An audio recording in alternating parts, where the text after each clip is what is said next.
4:31, I'd like to call this meeting of the Whitman Middle School Building Committee to order on 2/14. You can please rise as we do always in the Pledge of Allegiance. I pledge allegiance to the flag of the United States of America and to the republic for which it stands, one nation, under God, indivisible, with liberty and justice for all. Thank you. I'd like to just take a very brief moment to wish everyone a happy Valentine's Day. I'm sorry, I was going to buy roses, but I was in a hurry to get here. Yeah, well, not accepted. Consider that you got a rose. I'd like to remind everyone this meeting's being recorded for broadcast at a future date. At this point, first on the agenda is public comment. Is there anyone here that wishes to speak? Okay, seeing nobody. Getting to the podium. We'll pass over that. Marketing PR. This is part of the OPM report. I'm going to turn it over to Mr. Bates. And he will give us a nice report and presentation and also an outline of some OCPF regulations. All right, so we'll lead off this section of the agenda with the new project website, at least a draft of the new project website. This is something the colleagues has put together. The plan is to make this thing go live on March the 2nd to coincide with our delivery of the PSR report. This website does contain information on the PSR report, so we don't want to jump ahead and make this thing public until the PSR has actually been submitted. But if you will, I'll just quickly take you through at least the draft form of the contents, project background, building committee on the front page. The goal is to have every piece of information relevant to the project that we can put on this website available to the public. For example, the statement of interest, as you see here, is downloadable by PDF. Oh, yeah.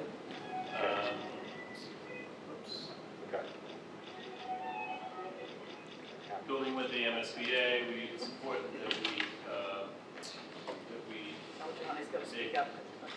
make known that we're in partnership with the MSBA, of course. I think that's an important part of the website. Why do we need a new middle school? Again, the content is all going to be shared with the committee and subject for edit, comment, etc. in the next few weeks, but this is just a draft. And I thought it was important to show the existing conditions, why it's important that we need a building, and what the feasibility study entailed. Again, this would all be downloadable documents for the public to have. Finally, on the last tab would be details about the preferred schematic. Oh, sorry, that's calendar, upcoming meetings and events,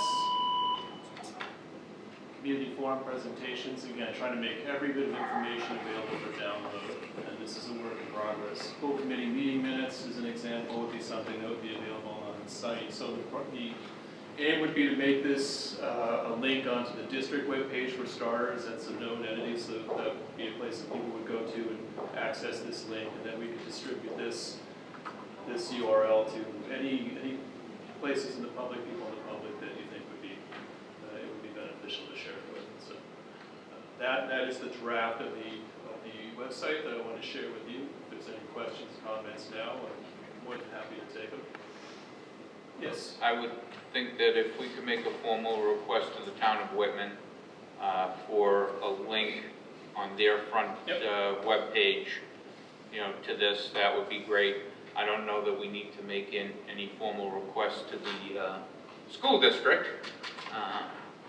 As we're already hosting a page, but obviously this will replace it. And if we could have, a little bit of a banner there. I do see Mr. McNeil in the audience, and I would ask him, not to put him on the spot, but Josh, would you have any ideas of the best way to do this? Other than, obviously, we've got to get permission by the Board of Selectmen. Yeah, I mean, I think you're going down the right road, just making sure that we get the information out there, and the only way to do that is to, get the information on all the, websites and resources that we have available to us. So. Great. Anybody else? Any? I'll put it on the agenda for the next meeting. Okay, so When's that, next week or the week after? Next Tuesday. Next Tuesday. Okay. I'll try and even come by. So it will be on the selectmen's agenda Great. for next Tuesday. Great. Okay, there's no other comments about the website. We'll switch to the next section of the agenda, which is a presentation done in jointly by the MSBA and the Office of Capital Finance. We thought it'd be timely to mention this presentation in light of the fact that we've taken a vote at the last meeting to prefer option. And of course, what's ahead of us is going to be getting the word out like we just talked about, but there are some rules and regulations. Again, this is a presentation that was shared, and we'll just quickly go through it, and I'll just keep in mind, I'm not an expert on this topic. I play one at committee meetings, but in any questions, we'll certainly follow up and address them if I don't have the answers now. So the gist of it is that, and probably most of you know this already, any funds, any taxpayer funds cannot be used to advocate for either a yes or no vote on a ballot question, right? So that said, and this presentation has some examples. Anything paid for by taxpayers, again, cannot be used for campaign purposes. Prohibited issues usually involve distribution of information. So as an example, the district shouldn't be using its copy machines to make flyers that say vote yes on the new middle school project. Fax machines, etc. Again, the school principal sends an email to parents informing them why a new school is needed and urging them to approve the project. That's a no-no. Again, that's advocating for a yes vote. That's not something that's allowed. Should we rephrase on our website from why we need a new school to current conditions? So Yep. you know, just maybe we proofread everything Yeah, just to make sure we're in compliance. Does make sense, yeah. Again, school newsletters, emails to parents cannot contain questions about the ballot. Use of school robocall system is prohibited according to these guidelines. Public resources may not be used to distribute even admittedly objective information regarding a ballot question unless expressly authorized by state law.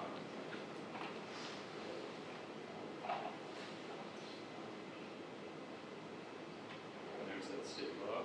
Other public resources that might come into question: employee time, government office space, municipal vehicles.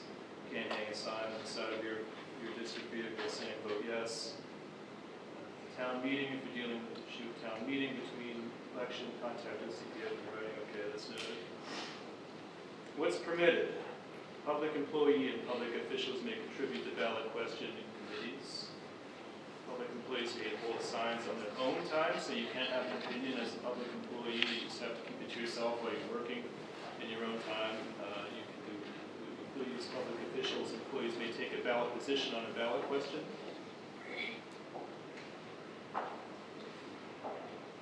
If you're out at pickup, working the pickup line or the pickup and drop-offs, you can't discuss the vote in particular. You can't advocate yes or no. Public employees, officials may use their personal social media accounts to support or oppose a ballot question, but no fundraising. That's a personal social media account, of course. Analyze the impact of a ballot question. The school department can use public resources to analyze the impact of a ballot question and make it available, but cannot distribute using public resources. Can give a copy of analysis to each attendee in a public meeting. Provide copies of an agency's analysis on a ballot question to people attending public meetings of a government body. Speaking with the media. You can speak with the media within the scope of responsibility, meaning that the superintendent could speak about the budget, but the teachers should not because it's not in the scope of their responsibility, but it is the superintendent's. You can't look like campaigning. It's got to be strictly informational. Keep it to frequently asked questions. So something like this you cannot do on your website. Remember to vote yes. It's not allowed. You can appear on cable television even during the workday as a scope of responsibility.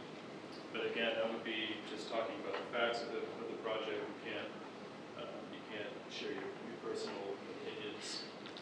equal access. If one person's allowed to hand out a flyer at your football game, then everybody has to do it. That's whether it's a yes, no, or a no vote. Use of public library, senior center, set up a table and hand out info, applies to public property, ownership limits. And just provide equal time to both yeses and nos, basically, equal access.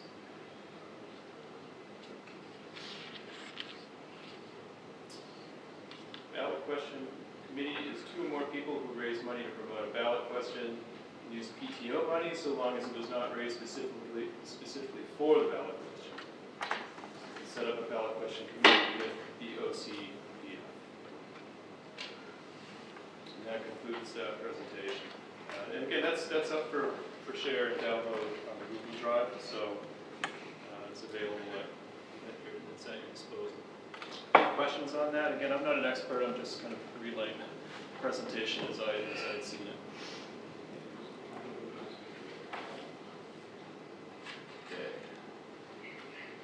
Hearing none, I'll touch on the budget and schedule. Oh, hold on. Oh, yeah, before sorry. we get in, I want to kind of get back to the Oh, marketing and public relations part of it.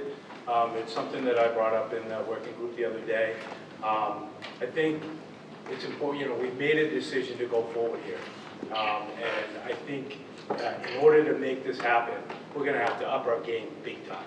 And what I mean by that is I think that we have done a pretty not good job getting out to the public. I think it's important that we get this information out. We have like 9 months to get this information out. And obviously we just heard we can't say vote yes, vote yes. It's just get the information out there. I think, to me, I think we need to consider a better marketing plan, a public relations group, something along that lines. And I know the district and the town of Whitman both share the same marketing group, public relations group, whatever you want to call it. And from what I understand, that includes like 1 or 2 press releases a month or something along that lines. And honestly, I don't think that's enough. To me, we need to have a public relations marketing group come in here and set up a plan for us. And this is how we best get the information out there. Setting up a Facebook page, setting up Twitter account, setting up Instagram, all of those types of things, and getting that out there. Getting it into the newspaper. I mean, we've never seen anything in the Whitman Express on any of this, So in my opinion, and I don't know this, what's in our budget, and how that would work, and what something like this would cost, but, if we don't do something different than what we're doing and getting community outreach, then we're in for a long losing battle, in my opinion. So I just wanted to throw that out there to everybody, get those, thoughts, and budget-wise, again, I don't know what something like this would cost, and whether or not we even have a spare penny in our budget to do something like this, but. Fred? Yeah. Yeah, so I know we have a group of parents who are starting a group, and a vote yes group. So, I'd like to see them coming to these meetings too. They haven't, well, they have in the past. And I don't know how much that would coincide with what you're talking about too. But again, that's getting, depending upon what they do, if they're a vote yes group, we just heard we can't have anything to do with that. Well, we can't. We can give them information, and I right. know that they've been in contact and Yeah. to get information, but at the same token, none of us can be on that committee. Right. And I don't know, again, they're not here today. We have a lot more information that we gather. I guess I'm volunteering to be one person involved with that. I'd like to see Mr. Frost involved too, because he's real good on social media so far. Yeah. But I don't know if that's a subcommittee or something we go along that lines, just to investigate it and figure out what this kind of thing's gonna cost. Yeah, I know Troy has been involved with that group a little bit. They've been in contact with you, Troy? The vote They've yes reached out group? for, as Mr. Galvin said, they've reached out for information about existing conditions and about the project itself, yes. And what I want to be careful of is what we're allowed to do and not allowed to do. I think that we have an obligation to have as much information as possible for the public. I welcome any group that wants to advocate for the project. I think that's a wonderful thing, and I look at it as our responsibility to give them whatever information they need or want. And I think the first step is the website. Being able to provide every single document, because, let's face it, we have a lot of documents. Let them have access to it. And if there's a group out there, in all fairness, we have to be fair. If there was a group that wanted to do the no, vote no, they would have access to this as well. I think the interactiveness of social media is something that, we haven't touched upon yet. I mean, we have to, we've got a group of people who are for the project. And there's always going to be a group of people that are going to be against the project. There isn't anything that we can do about those people. But there's a lot of people in between that know nothing about the project. Is it legal for us to have a quote-unquote a Facebook page, a Twitter account, and what we're saying on those pages or the account, does it look like we're telling people how to vote? And that's... It's a slippery slope. It's a very slippery line. I agree. Now, I would love to see, one of the committees, I'll say it that way, I'd love to see them with a big social media presence, as far as that goes. When we get up and running, with this website, and maybe it's a phone call to OCPF, are we allowed, for instance, on our district site, okay, because I know we're not allowed to send anything in email and, to send out newsletters, etc. Are we allowed to, put something up that says, the facts about the Whitman Middle School project, click here and it brings someone to the website? Is that legal? Yeah, because as long as, like you said, the website doesn't, that one correction that you just made, I think is an important correction. That, what you just said about changing the way we're wording the, Why do we need a new school? why do we need a new school versus Current conditions. current conditions? Those are the type of things that would be definitely a slippery slope, but I think, there are going to be a lot of people out there with questions, and there are going to be people out there with questions against what we're doing, and it would be helpful to receive those questions and put them straight. I mean, if somebody's, I'm against it all the way, then there's nothing you're really going to do to change it. But if somebody has some information that isn't correct, and, oh, I've heard that this, and, you guys are doing this because, and that's not the correct information, to get them the proper information. And I don't know that a vote yes committee is going to do something like that. Where something that we do. Well, we can always make sure that we advocate. If you have questions, please submit them here as a comment section on the website. Yeah, I think this can be well addressed by a solid FAQ section on the website, and if we choose to distribute them, strictly facts. Again, the questions that you're hearing around town, oh, I heard the MSB is only participating this much or that much, and it's complete disinformation. You've got to set the record straight by distributing the facts. So I think that'll be huge. I guess the difference that I have is the website, we're waiting them to come to us instead of us going to them with some kind of marketing or public relations to get the information out there. I mean, somebody that doesn't know anything about it isn't going to think about going to the website to get information. But if suddenly they get, see a social media post on whatever about, come see the information on the middle school, like I said, it's going to be done right. It's going to be done right so that we can form. And the easiest way is... We're reaching out instead of waiting for them to come to us. Yeah, And that's the difference. and I would hope that any organizations that are going to be having an opinion on the project, and if they do have a social media presence, they're going to have that link right there, to get all the information. Because to me, they would be the ones to be reaching out within their groups. That's sort of the way I look at it. I don't know if it's worth a call to OCPF, and let's find out. Yeah. I you know, whether or not we can use district web pages. How do they look at the Whitman Middle School page, or the Conley page, or the Duval page, and it's PTO, if I'm not mistaken? There's two different ones, but yeah, there's Yeah. a few hundred parents that are on it all the time. Oh, yeah. You know, I mean, I read it Yeah. every day, you know, it pops up. I mean, I certainly could post a link to this website. I think that's kosher with what we're saying, yeah. Especially if it's a PTO site. Yeah. You know, PTO, Right. you know, that would be cool. If it's a site that's owned by the district, Right. that's where I want to, you know, I think we should just get clarification. That's all. But yeah, we do have to do a better job.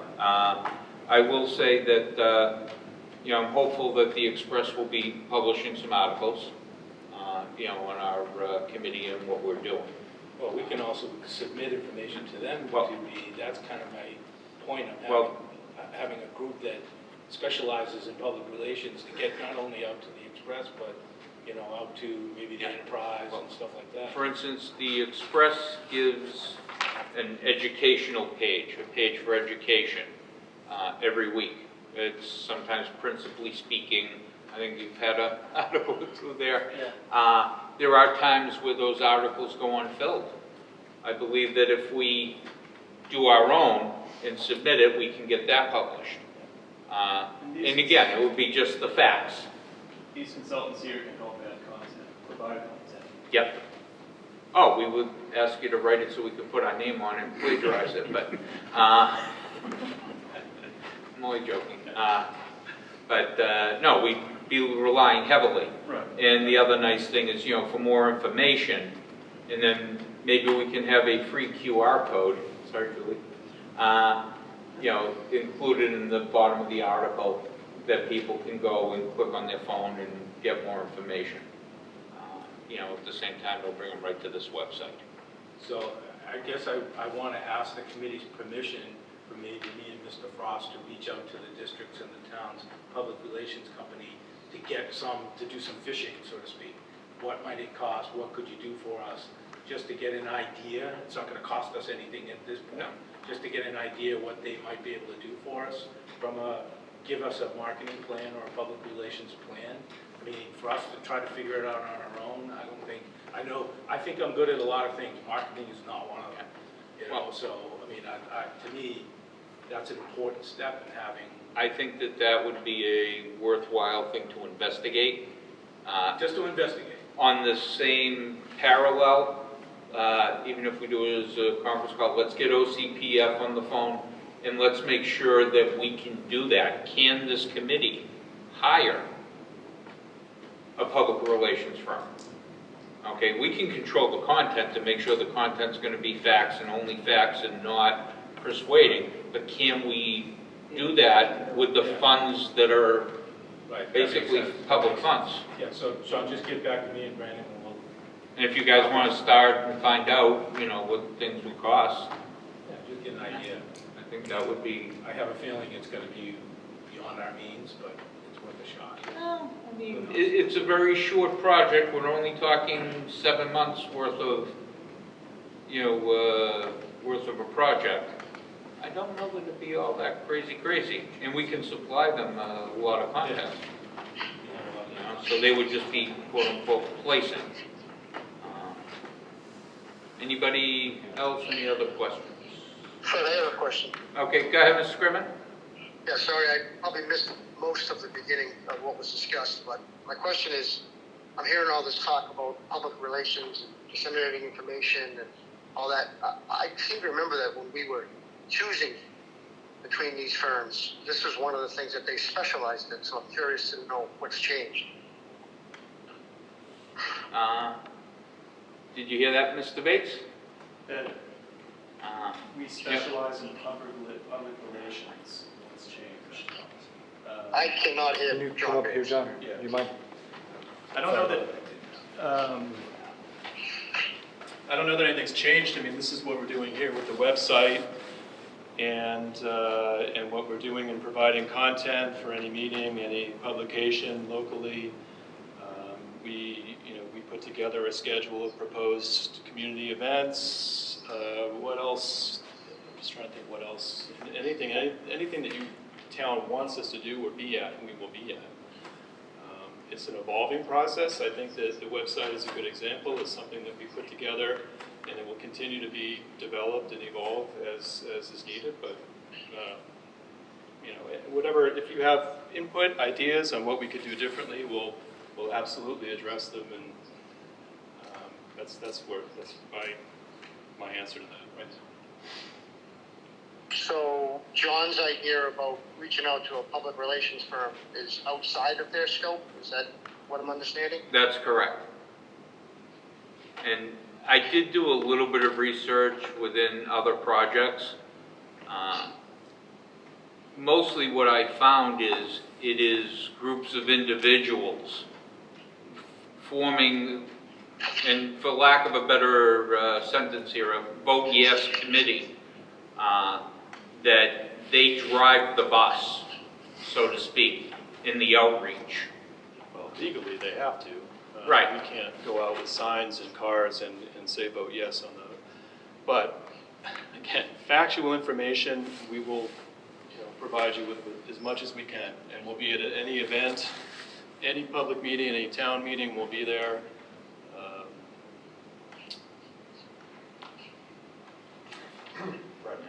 Yep. Ben, Randy?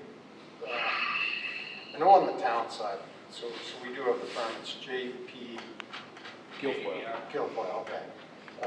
You know, they're putting out a statement, a press release, a pre-formed document that states something. I think when you get into marketing, that's when you're going to start. Marketing is you're selling something. That's where I think you're going to have a problem with OCPF, that you are trying to sell a certain position or a certain aspect of it. I think as soon as the website gets up, it's the venues, different areas where you're going to just be pumping that URL out to, that's going to drive in, you know, whether it be, you know, members of the staff at the school, selectmen, members of the school committee. I think just constantly hammering that URL and come see the website and get the facts here. I think the danger line is selling to some. That's where we run into problems. Yeah, and then historically, you know, we might run into problems showing up at a senior center dressed in our suits and ties and come across as we're trying to sell something. But it's up to what you guys think and what would sell. Sell is the wrong word. What would play in a venue like that? If it would be helpful for us to sit there and be there available to answer questions, by all means, absolutely.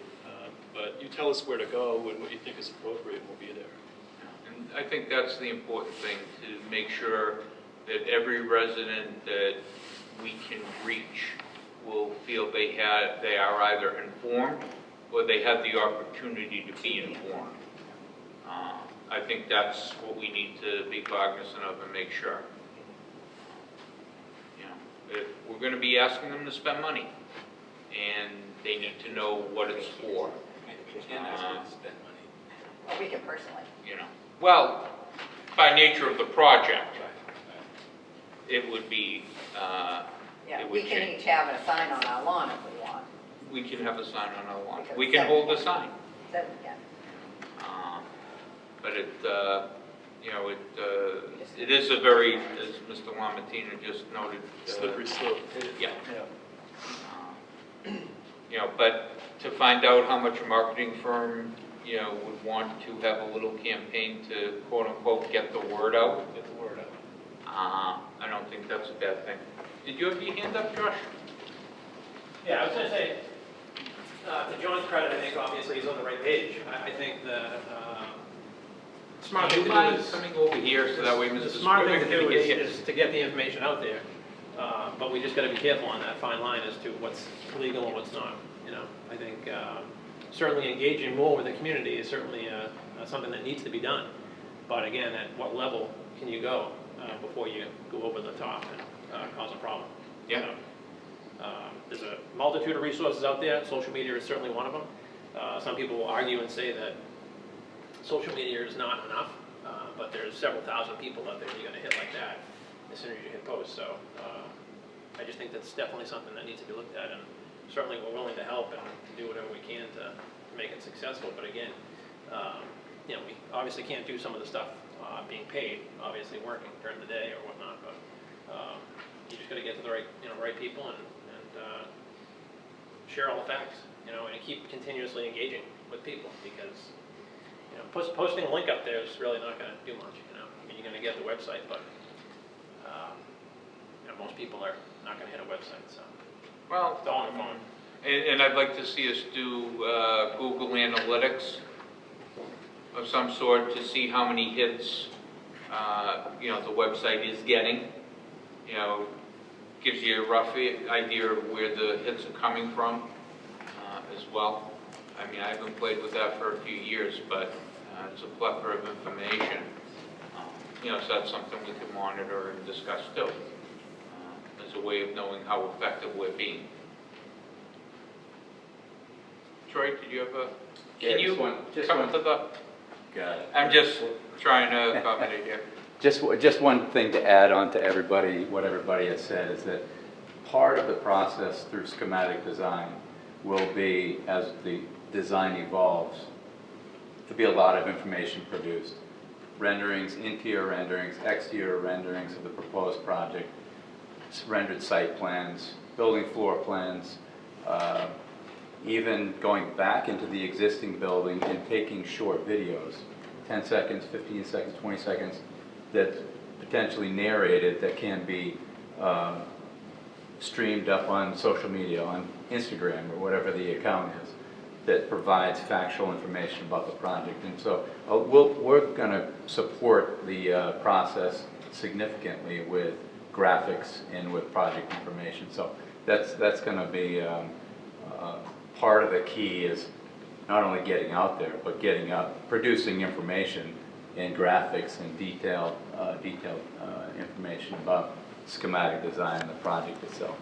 So, and it's my hopes that, and I'll say it this way, any group that wants to be doing outreach will definitively reach out.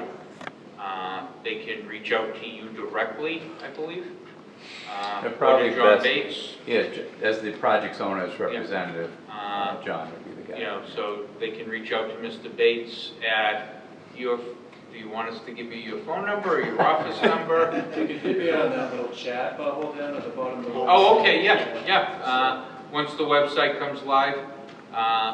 In the interim, if they want to shoot me an email, I'll give you his phone number anyways. But anybody that wants to be able to push out information, factual information on the project, that's what we need to do. We need to get that information to you so that you can do it. We can't be a part of the planning, etc., but we can most certainly support you with anything and everything you might need. Go from there. Any other comments or questions? All right.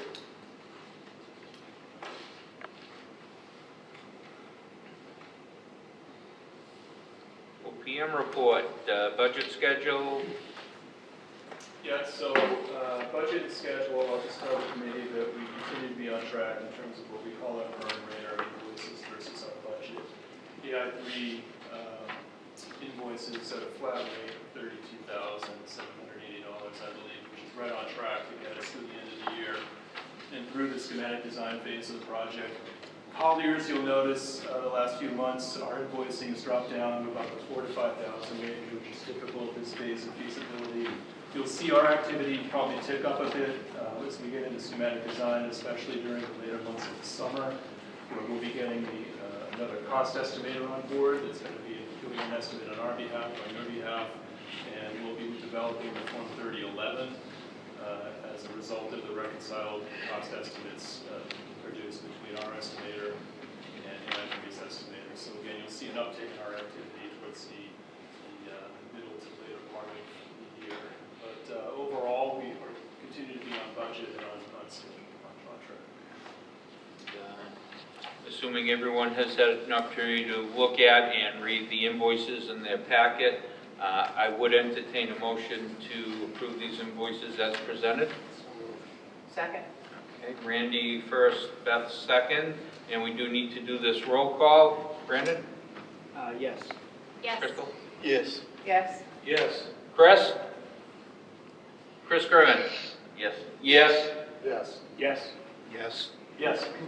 Okay, unanimous. Mr. Small, if I may, I just wanted to touch real quick on a budget-related item.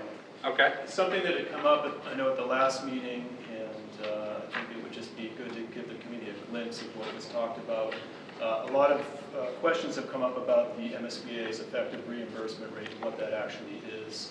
And as Mr. Randall had talked about at the last meeting, we won't know that until the end of schematic design phase. In this case, that's at the end of the summer, probably in August, when we have the two cost estimators working on the estimate. Those reconciled cost estimate values get put into what you see up on the screen behind you there, the MSBA's Form 3011 total project budget template. So what we do once we have that reconciled cost estimate, and this is another project not related to Whitman, just so you know, it's just an example. We input line by line the budget items, the construction costs, the soft costs that all come from that reconciled estimate. And over here you see the MSBA has done a lot of good work in producing this template where they take those inputted values and then they determine what is ineligible and what's eligible for reimbursement. At the bottom, and I guess I'm just touching on this quickly, and we'll go into this more in detail later in schematics, which as we typically do. But at the bottom, what you end up getting is a calculated estimated reimbursement amount for the project. So what comes into play here is the district's reimbursement rate. You can see in this case over here, I can't see well, I'll just tell you, it was 80%, oh yeah, there it is, 80% in this district's case. That's the maximum reimbursement rate that you can get. And the effective reimbursement rate ended up being just over 50% because the total project budget was $101 million. The facilities grant was estimated at $51.5 million. So it's just an example of the kind of delta you might see of the reimbursement rate versus the effective reimbursement rate. Again, it's come up at a lot of meetings, and we've given the answer that we don't know yet, but I'm telling the committee why we don't know yet, because part of the process is in schematic design, this form gets worked through in a lot of detail. So I just want to make you folks aware of that. And again, we'll touch on it more as we go into schematic design. Is there a sample of that in the drive right now? There might even be on MSBA's website the template that you can download, if I recall. Because if people want to look at that sampling, if we could have that in the drive, I think that might be beneficial to play with. I mean, we understand it's a fictitious school to us. I didn't see it, so I think if we upload it. But we will take the 80%. Well, you won't get 80%. We go, it's close. All right, 79.9, done. Just call Jack. Just call Jack. Yeah. Tell them we'll get in a room together again? With that, I think that concludes the opening part of the agenda. Did anyone have any questions on that document? All right, designer report. I guess that's Troy and Julie.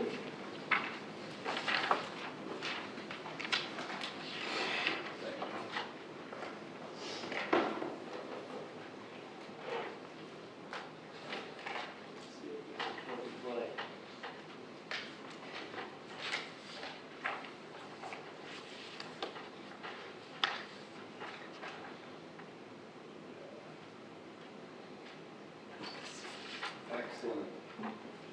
Everyone should have a handout that Julie distributed with large copies of each of the slides. I'm going to go, sorry.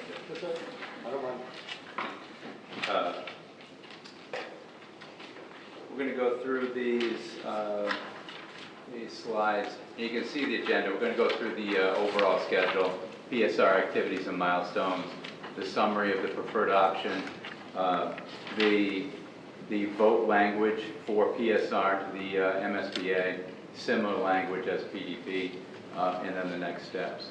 So looking at the overall schedule, a couple of you guys have seen this, everybody has seen this many times before. A few things I want to highlight. One is that we all know that cost is going to be a significant piece of this next phase and also moving forward.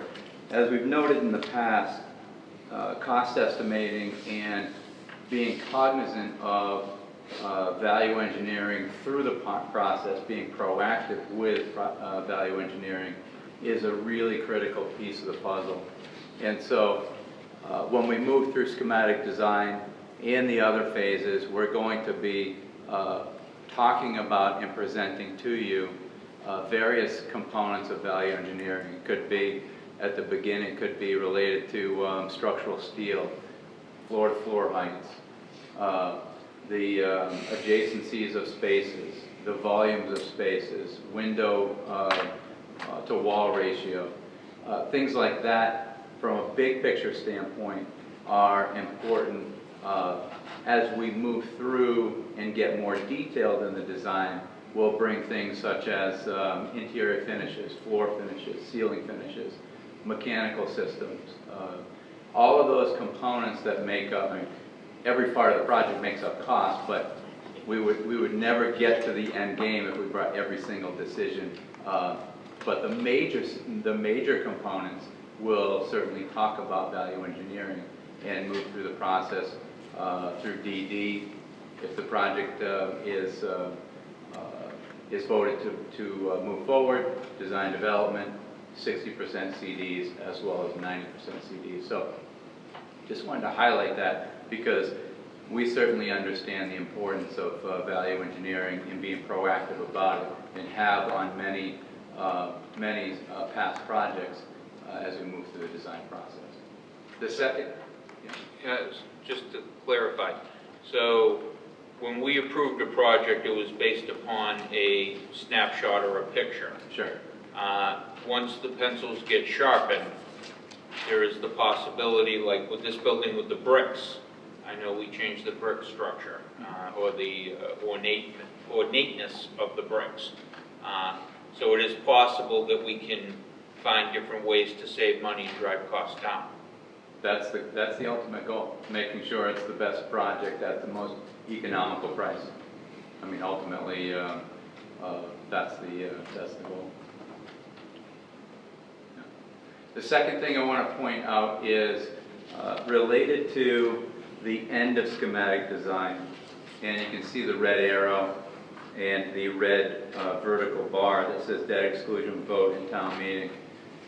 Over the next few months, it'll be important for the committee, for the town to really evaluate what is the timing of this, what's the date of town meeting, what's the date of the debt exclusion vote, so that as the momentum of public outreach, community information is established and moves through the process through the summer, there's a definitive date that's been identified. So just more, it seems like an obvious comment, an obvious statement, but something that over the next few months will be important to establish.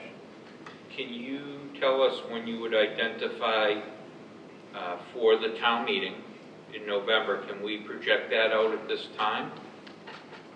There are some districts that project that out a year in advance. I mean, it's truly up to I would think you. that we need to request that from the Whitman Board of Selectmen, for them to call a special town meeting, number one, and then number two, through the Board of Selectmen and the clerk's office, hoping and praying everything passes town meeting, then you're going to have a debt exclusion vote at the ballot box, which they would have to schedule, and I forget the exact parameters, but generally, it's no sooner than 2 weeks, but no longer than so many days, or something like that, for it to occur. I would just rather the town have as much heads up as possible, and then we've got to figure out, does the cost for that come out of our feasibility project, or does the cost get borne by the town itself? Because I forget what the estimate is, how much it costs to put on a town meeting, how much it costs, to hold an election. But those are things that I don't want to surprise them with, especially where they're going in and doing their budget now, so everyone would know. We have an amount in the feasibility budget for a town meeting. We don't. Okay, so we'll be asking the town to be able to fund those costs. How about for the election? What about for the election? Do we have funds for that? We don't have funds allocated for the election. If in the event there were surplus funds, it could potentially be devoted to that, but we wouldn't know that until we get closer to the actual event date. We don't typically pay for town meeting and ballot fees under the feasibility budget. That would be unusual. That's our experience as well. Yeah, that would be highly unusual. We wouldn't if we pushed it off till May.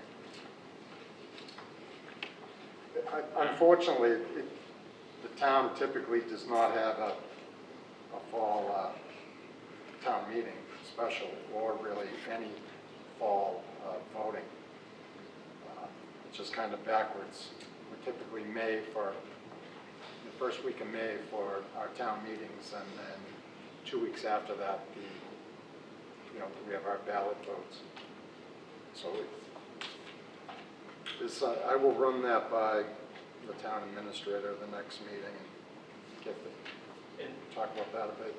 The suggested date for that town meeting was driven by the MSBA's prescribed schedule that we're following.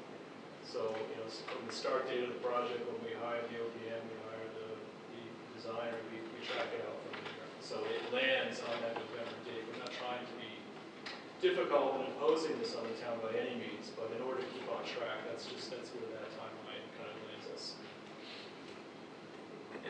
I would think that if we could get an estimate on what the cost is, that would be beneficial at the same time. I don't know that it's megabucks to do it. I don't know what town meeting is. I thought a ballot, election is Probably around $3. looking approximately 11,000 probably. I was going to say about 12 in recent memory. We had to go through this $12,000, something in that neighborhood, but don't quote me on that. Well, I think we need to take a good hard look and have a conversation with the town as well. And it needs to be done sooner rather than later, because once they iron out their budget's ironed out, as far as that goes. It'd also be a clerk's line, so I would recommend maybe drafting a letter from the committee to get an estimate on pricing to the town clerk. Yeah, okay. So, I don't know if we just need a consensus, or if you can, let's do that, John. I didn't hear that. Draft a letter to the town clerk asking for an estimate, Oh. because it will come out of the clerk's budget.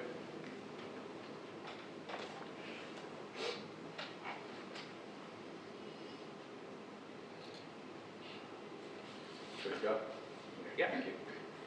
Looking at the right now, we have these 5 topics that we've been following for submission of the PSR, much of which has been completed. There are a few pending items we just want to bring your attention to.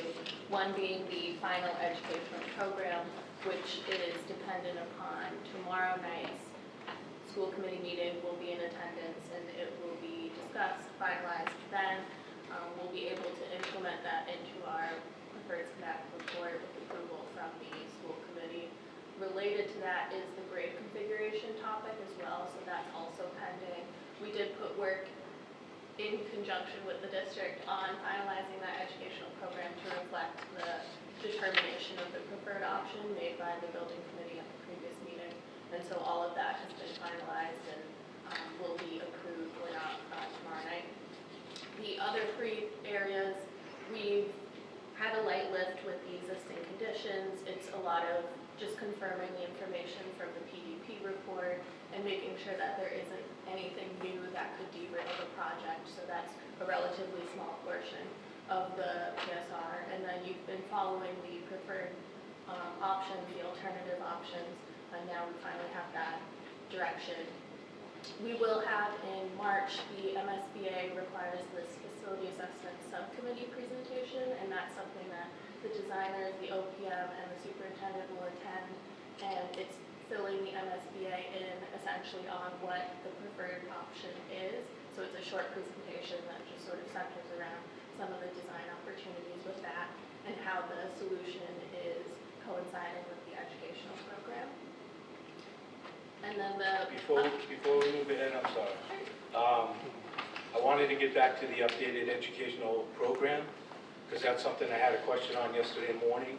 I noticed in our document on page 305 in our document, there was a note there that the updated educational program was submitted for review separately, and I looked around and I couldn't find it anywhere. I did get a copy from Mr. Bates this morning on that, and I noticed that it had been updated, I guess, last Thursday. So realizing that I just got it this morning, it's not in our packet, don't know who actually has a copy of it, and I don't know who actually updated it. yeah, But I'm just wondering. I have a sort of an explanation on what happened there. So evidently I had to back search through my email from late last week, and that had come through to me for distribution of the committee. I must have either misunderstood the email, didn't read it entirely, or what have you. It became a bit of a flurry of emails. So the intent was to share it. The intent was to share it ahead of the PSR, evidently, and I can't speak to why it's not in the PSR, but it was meant to be shared. It is currently on the shared Google Drive right now, but I just want to say it was meant to be shared. So that's an error on my part. Again, I must have misread that email, but that's where it stopped, is in my inbox. Okay. and then because we knew that it was being sent separately, we didn't include it in the draft, just so there wasn't confusion about there being two different copies. to Yeah, like review. there was last time when we had it. There was a little bit of a difference. I understood that. So I'm just curious, does anybody here have a copy of that, or? I mean, Crystal and I were working on it. Yeah, so you guys worked on it. Yeah. But I'm assuming the rest of, nobody else really has it, so that's part of what we're supposed to be voting on tonight, I'm assuming. It's not, actually. It's what we're looking for of the vote tonight, and Troy will talk more about it when we get to the actual language. We're really just trying to get approval to continue the process, much like we did with the PDP. And so one other outstanding item is the finalized space summary, which will go along with the plans and everything that we've presented and some of those modifications that are included in here tonight. And it's really the building committee confirming that we can move forward into the next phase with that space summary. And of course, this is a report that's reinforcing the need for all of those programs in the space summary. So is that what this document is right here that we're given? No, sorry, the draft of the PSR is really, in compilation is a understanding of all of these programs that are in the space summary and how it fulfills the education. So the basic summary is the spreadsheets that we've gone through That's and all right, the yeah, stuff? yeah. Okay, so, all right, so the repurposing of the classrooms, the elementary classrooms changed. And this is the first time we're looking at that, so I haven't read this yet either. So is this something we're supposed to be voting on tonight? It's not, no. Well, it's going to be in the PSR though, correct? So two things. I just want to expand on two things. One is the school committee received the copy on Thursday of the educational program. So everybody has had that since Thursday and is prepared tomorrow night to vote or not to vote on the educational program. The document that you're referring to, the use, elementary school use document, that was discussed at the last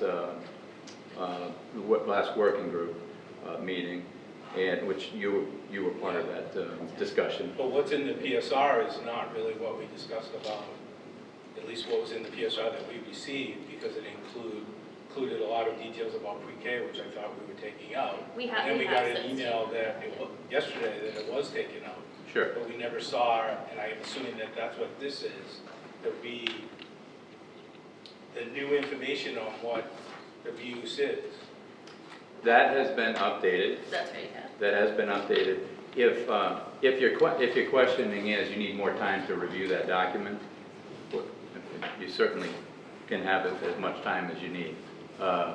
We're not we're certainly not in any way, shape, or form trying to give it to you immediately and then saying vote on I this. understand that, it's just No. my concern is if you're asking us to vote to approve the PSR, and the PSR still has all kinds of holes in it, if I make a motion to table it, what's that gonna do to you guys?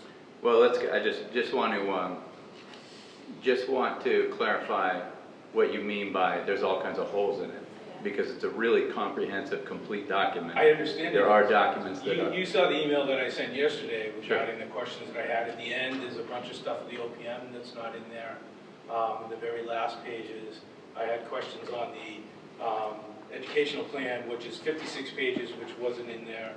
But that's also included in the PSR that this committee is approving. And none of us have had an opportunity to look at that. So you're asking us to approve documents that we haven't read tonight. Fair enough. So, yeah, so I mean, that's kind of my concern, and I'm gonna voice that concern. I don't know what the rest of the committee's gonna think about that, but that's a concern that I have more. I mean, the educational plan, I know that's really not my place to question that, and I actually did have an opportunity to read a lot of it, and I like that one much better than the one we had a couple weeks ago. I was much more comfortable with that, but other people haven't. And then this topic, as far as the elementary reuse, obviously has been a concern of mine for several meetings now. So that's where I'm, without having a chance to even read this, because I don't want to try to read it now in the middle of a meeting. But, again, my concern is, I think we still have another month before this has to actually get submitted. I don't think if we don't vote on it tonight, that it will affect tomorrow night's vote of the school committee. They can still vote on what they're doing. Sure, Right. yeah, and we have a few upcoming proposed dates on the slide. We do offer sort of February 28th as a potential option for us to return and do this. We were just being conscious of I just didn't want to jump ahead, I'm sorry it Sure. took so long. We were just being conscious of the school vacation, and that's why this sort of pre-approval bumped up a couple weeks. But We've got 2.5 weeks to submit, which is March 2nd. I apologize, Brian. yeah, No worries. we provided the draft knowing that there were going to be comments that we could then revise after this, much like the process we used for the PDP. And so on the next slide, actually, we did highlight some of those areas that were still. Well, I just have a question on this about the school committee's vote tomorrow night. According to this, they already did. They voted unanimously. Sure, yeah. On the 15th. Well, so as you guys can imagine, we have a lot of information to put together, and we at times will write documents based on what what has been developed thus far and what the anticipation is. And there was a section that we whited out that had similar language, but we did not white that out. Obviously, the school committee has not voted, but in anticipation and trying to finalize the documentation in a timely manner, we do jump ahead, and obviously that is something that has not occurred yet, and will get edited based on tomorrow night's vote. So a lot of information to pull together in a short amount of time. Yeah, and those, much like that portion on the next slide, we've just identified, there's a little bit of the intro, some of that writing, just the description of the preferred option. We will come back and ensure that that does follow any of the meeting information that's developed, from tonight forward. The two sections, the existing conditions, and then that description of all of those alternatives, everything in there we feel is set. There's just some of the components that the OPM provides related to the preferred option, the budget information that John's working through with the town right now, and then of course all of the certifications and meeting minutes from this meeting and tomorrow's meeting, and if we do have a second meeting, all of that will also be included in the PSR. So those are really just the open items. Otherwise, it's nearly 500 pages, so we do feel that it's a pretty complete draft. Any other questions on the PSR document itself, the table of contents? Okay. So we'll go through these, a lot of, like we said, this is a summary of some of the information that's in the educational program that we talked about during the visioning session. We talked about, as a synopsis, talked about during the discussions of the initial development of the educational program, just highlighting a few of these components that align with the program, the flexibility and adaptability of the floor plans to assist the education, collaboration spaces, grade level academic neighborhoods, making sure the integrated special education, project-based learning labs, integration of those, open collaboration spaces, integration of science classrooms nearest to the wetlands, teacher planning, collaboration spaces, strong connection to outdoors, having the Library Media Center as the innovation hub, creating the concept of Main Street, the student commons centrally located, a compact footprint, access to the outdoors, community connections, promoting community use. Things like that are really important. You can see some of the diagrams that we've been generating that graphically depict some of those components as we've worked with the administration and the working group to develop the preliminary floor plans. Yep. I don't know if this is the proper place to say this or not, but within the ed plan, if there could be some mention within the music area, or either in the history or, you know, under music. Yep. Everybody here, I think, has seen the movie Grease. I think everyone's heard of Sha-Na-Na. You never saw Grease? But you can watch the next year. you know, Lenny Baker from Whitman, his musical career started at the Dyer School when he took his first music lesson on saxophone. I mean, I think that's pretty cool. Well, Stephen Smith, too, the drummer. Stephen Smith, the drummer for Journey. I don't know his family. I know Larry Well, Baker. he grew up down the street from me. Larry Baker grew behind me, Yeah. so, right now. So I talked to Larry today. But I think that those two things that are really, really cool. You know, and maybe the MSBA said, oh, wow, okay. You know, just some sort of a mention I think would be nice and proper, and maybe perhaps shed us in a very good light. And also something that we should always, all of us, remember and recognize. You know, what the heck can our kids do? Look at what these kids did just from starting a saxophone lesson or a drum lesson. Yeah. They reach great heights. Yeah, it's a really good point in that when we get further into the design, we'll talk about the history of Whitman. We'll talk about the integration of environmental graphics, similar to the Main Street here, maybe in a more elaborate way with graphics and vinyl graphics on walls to highlight those components. You know, we'll show you many examples of that. So part of, going to the next slide, part of the process, as you guys have heard us talk about before, the connection of the three components of the educational program, starting with the educational visioning, but then the educational program, the project space summary, and then working into the floor plans. It's an evolutionary process. The educational visioning, educational program then informs the space summary, which then informs the building floor plan, and then it works backwards to help with the, once we get into the floor plans and the organization of the floor plans, that also backfeeds the space summary. So as you see here, as we work through with the working group and the administration, identifying and refining the space summary based on the curriculum, based on the future curriculum, based on the educational program and the educational visioning. These are some of the updates, most recent updates to the space summary. And you can see there's a balance of spaces. Some categories have decreased, core academic spaces, the decrease of about 700 square feet overall. The special education spaces, an increase of about 2,600 square feet.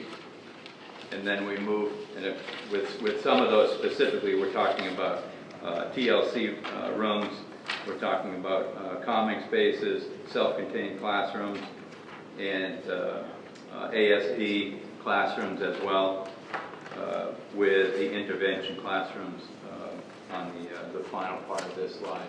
Moving to the next slide, art and music, no change there. Vocations technology, a decrease of 590 square feet.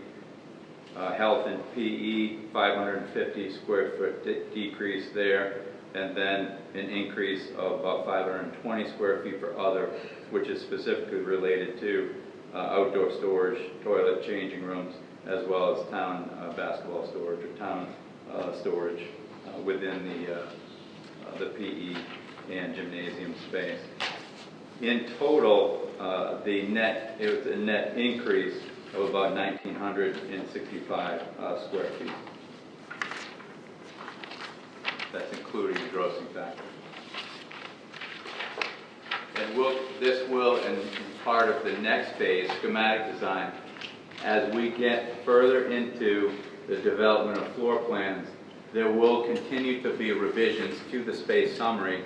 There will be, that will tweak and adjust through schematic design. And then when we get to the end of schematic design, that's when the project scope and budget is established and set. So square footage is set, project budget is set at the end of the summer in August. Any questions on the space summary updates?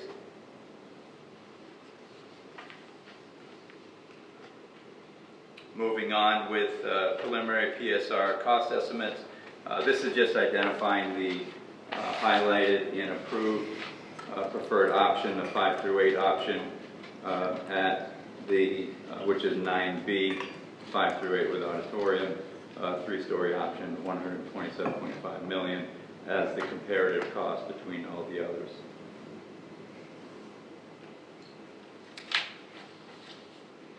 The site plan that you see, the highlight that this continues to develop, but we wanted to point out here is specifically related to what is in the project and what is not in the project. Meaning, as you may recall with the discussions at the last meeting, we have below the line, there were costs related to adding for the 2 baseball fields, adding for a softball field, adding for town soccer, and then the concession stand as well.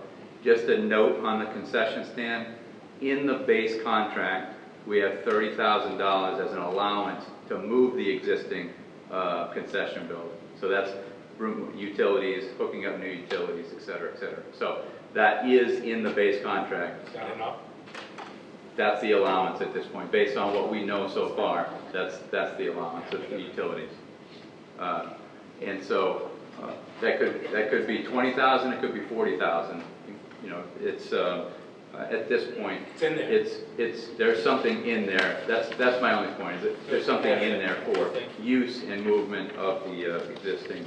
Perhaps would it be prudent to get the sports leagues that play up there involved in a meeting? Maybe they want to themselves, and I believe it's legal for them to fundraise themselves in order to build a new concession stand. And we would simply take the monies that we have set aside to provide the infrastructure. Would that be? That certainly is that like a reasonable, feasible idea? Yeah, yeah, for sure. So we should probably set a date for something like that in the future. Yeah, we're thinking as far as an overall site discussion with some of those specialty groups. Somewhere at the end of March, early April would be about the right time to have those. So we'll keep you updated and try to coordinate a time that makes sense for everybody. And so what you'll see with the darker pochade spaces on the site plan, the town soccer field that you can see is the 180 by 240 soccer field. That was part of the alternate, and then as part of the 4 baseball, softball, collective baseball, softball area, one of those is identified in the base contract as being developed because of the necessary space at this point in time that we need for contractor work area, and so in laydown area. So the other 3 remain as alternates, and at any point in time during schematic design, the committee can decide to pull one of those or all of them or none of them, frankly, into the project as part of the development. Now, in the base contract is all the other development, whether it's underground utilities, whether it's parking, light poles, lighting for parking lots, for drives, for the development of the new 220 by 330 soccer field, multi-purpose field, 150 by 210, 2 of those fields, all of the plazas, all of the site improvements related to the rest of the area of site. Any questions related to the site plan? So Julie, go through some of the bigger picture items on the plan, and I will help you.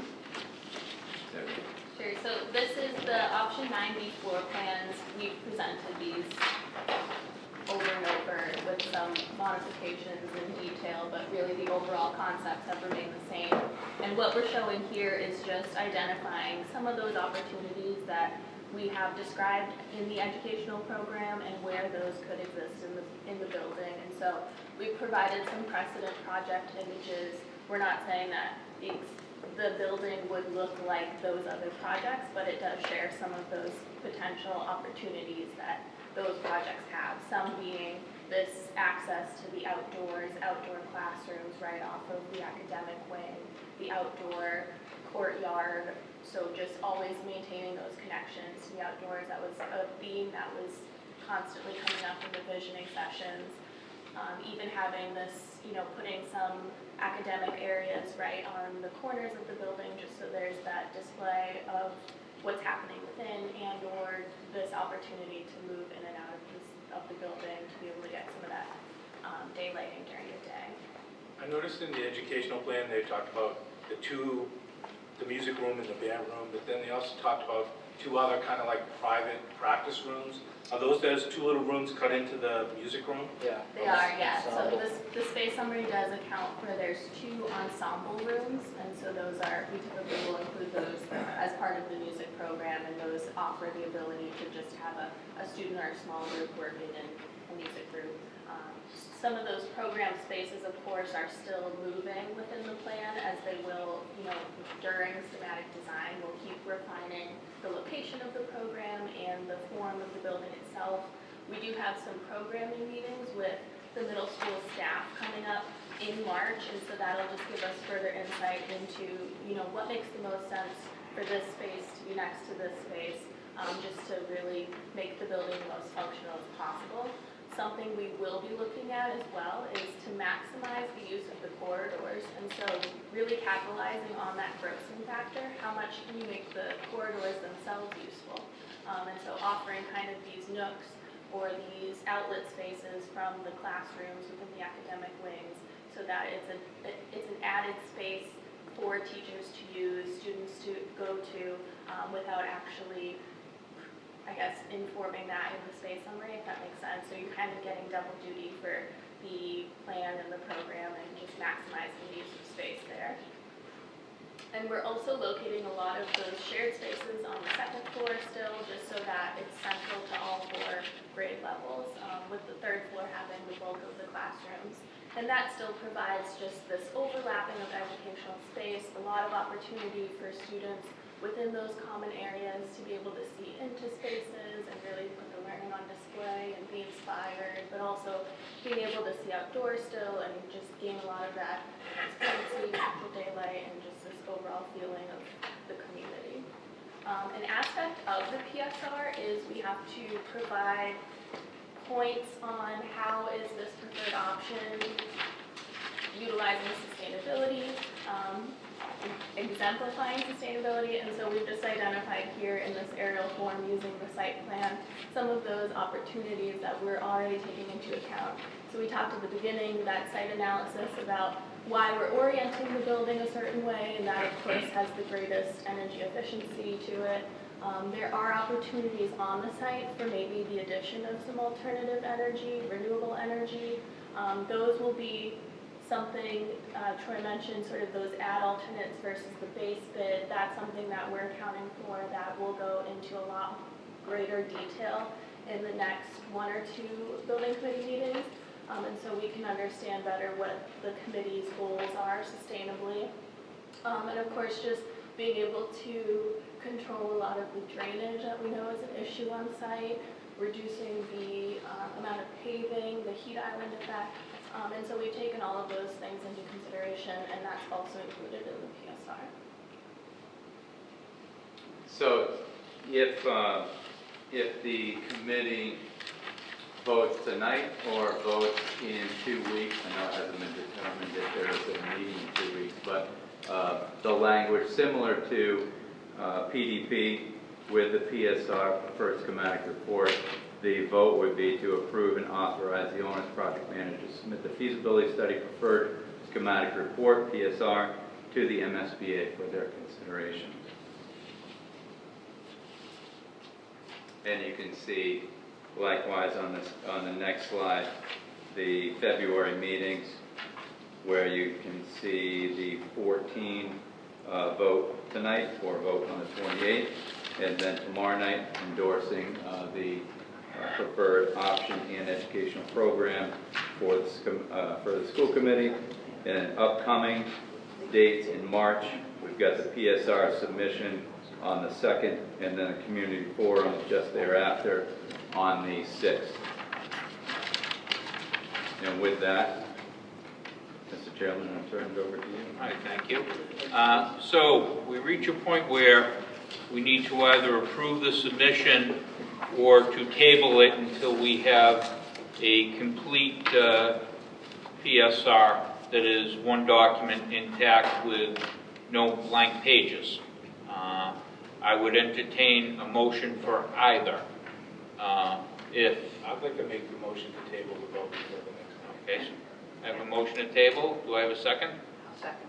Okay, so I have a motion and a second. Bring up discussion.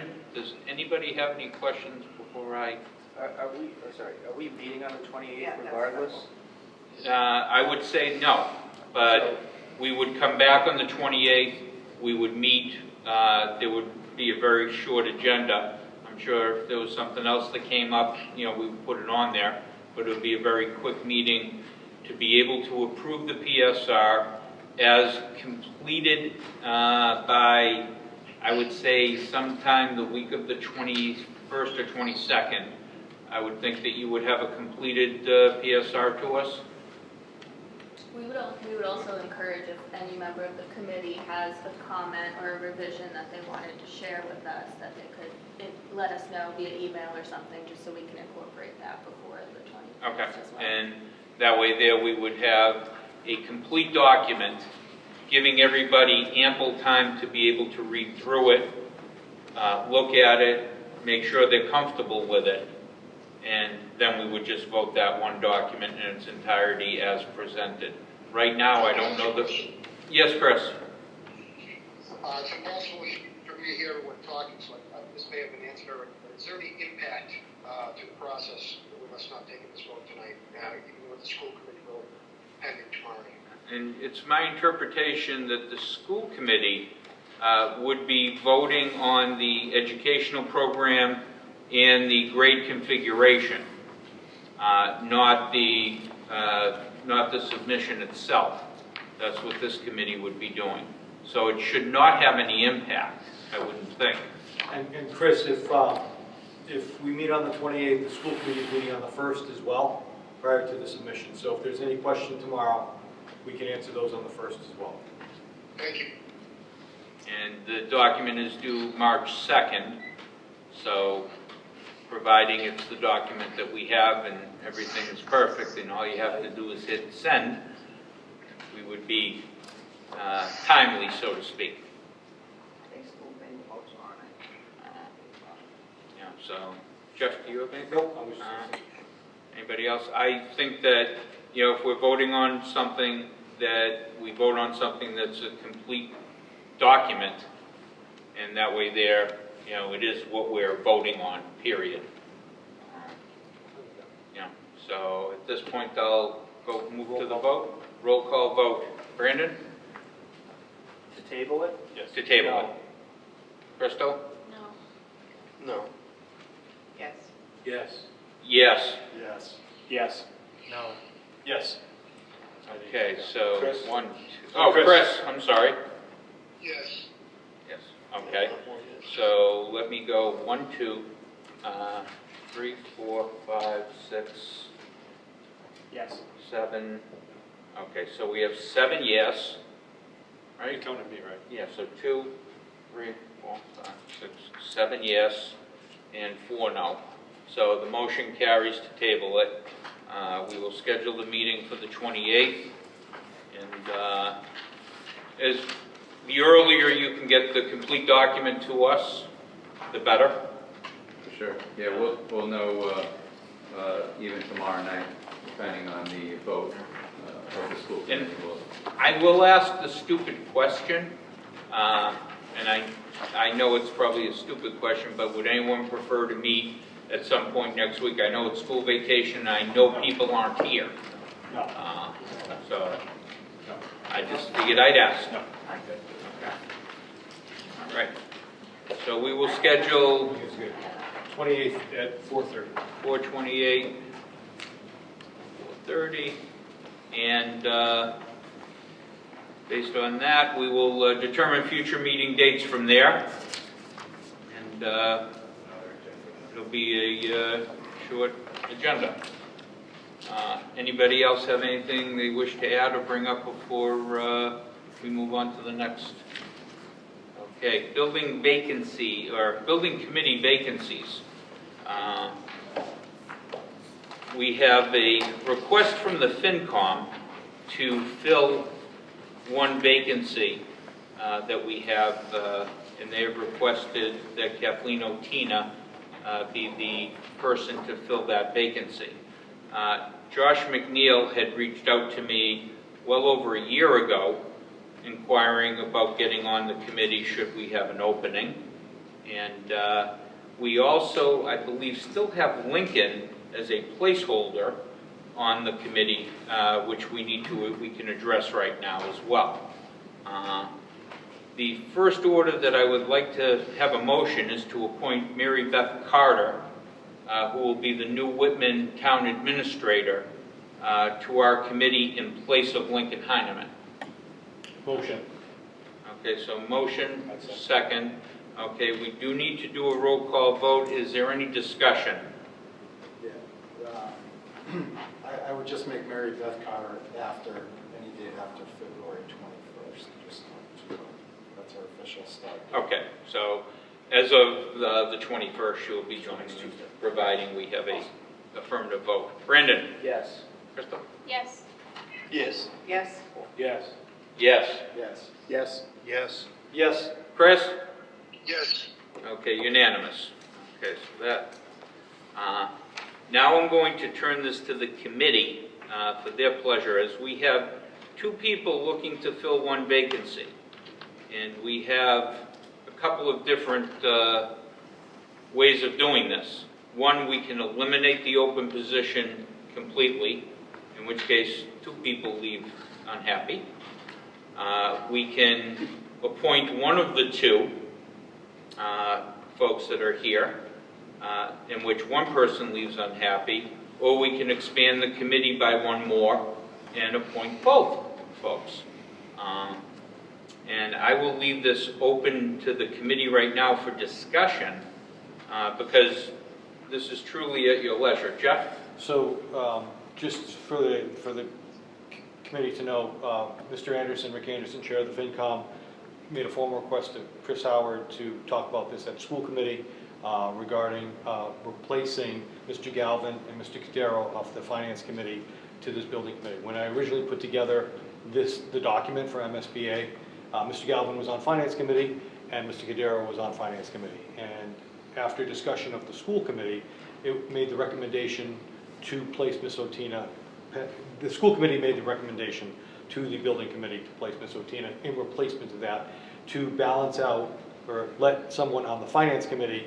Ms. Palamatina serves now as the actual Budget official. Budget official there, and now Mary Beth will also be that, but giving the finance committee information as well, as that's another financial governing body in the town of Whitman. So the committee asked to bring that forward with their recommendation of Ms. Otina. Is there any reason why we can't add both of them? No? I'd like to make a motion to add both members to the committee. I will second that. Any further discussion? Yeah, if I could. Yes, go ahead, Chris.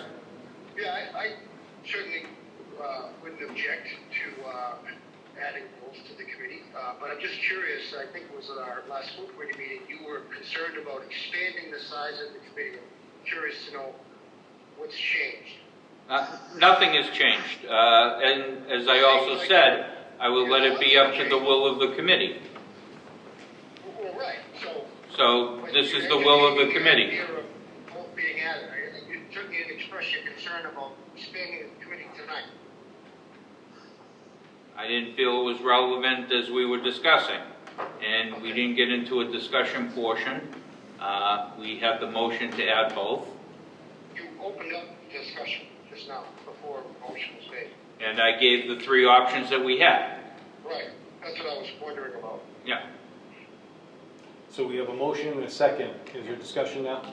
Two? Who is the other person? Okay, so we have Josh McNeil, who is an employee of the town of Whitman.